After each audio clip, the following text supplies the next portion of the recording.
నీకు ఇవ్వాల్సిన అసలు వడ్డీ మొత్తం దీంట్లో ఉన్నది చూసుకో.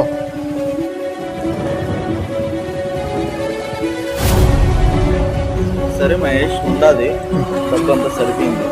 ఇంకోసారి మా పర్సనల్ విషయాలు తల చూసినావంటే మర్యాద దక్కదు. ఎదుటివారిలో ఫెయిల్యూర్ చూడాలనుకో, ఫెయిల్యూర్ గానే మిగిలిపోతావు. అదే సక్సెస్ చూడు, లైఫ్ లో బాగుపడతావు.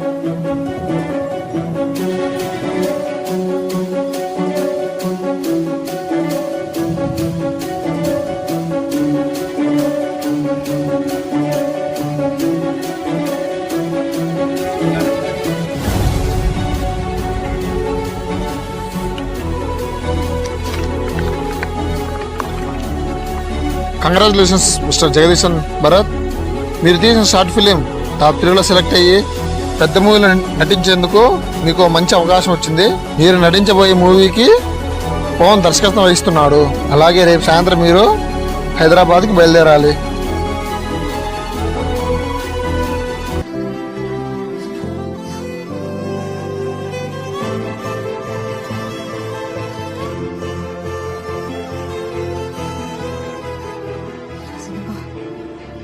జీవితంలో కష్టాలు వస్తుంటాయి, పోతుంటాయి. కానీ వాటిని ధైర్యంగా ఎదుర్కొన్నప్పుడే నిజమైన సక్సెస్ని పొందగలం. ఈ కథలో భరత్ జగదీష్లో ఆ రోజు ఎవరో స్కామర్ వచ్చి వాళ్ళ దగ్గర ₹1,00,000 డబ్బులు మోసం చేసి తీసుకున్నాడని తెలిసిన వెంటనే వాళ్ళు ఎంత బాధపడ్డారో మీరు కూడా చూశారు. అదే బాధలో వాళ్ళకేదో పెద్ద బాధ వచ్చేసిందని అదే టైంలో భరత్ జగదీష్ సూసైడ్ చేసుకొని చనిపోయి ఉంటే ఈరోజు వీళ్ళు ఇంత సక్సెస్ని పొందే వాళ్ళే కాదు. ఫెయిల్యూర్ నుంచి సక్సెస్ పొందడానికి కాస్త టైం పడుతుంది.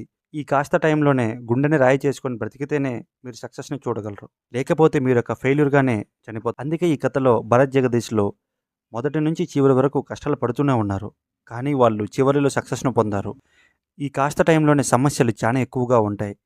కాబట్టి ప్రతి వ్యక్తి ఈ కాస్త టైంలో తన సమస్యలు అధిగమించి ఎలా సక్సెస్ను పొందగలుగుతాడో అనేది ఈ కథ యొక్క సారాంశం.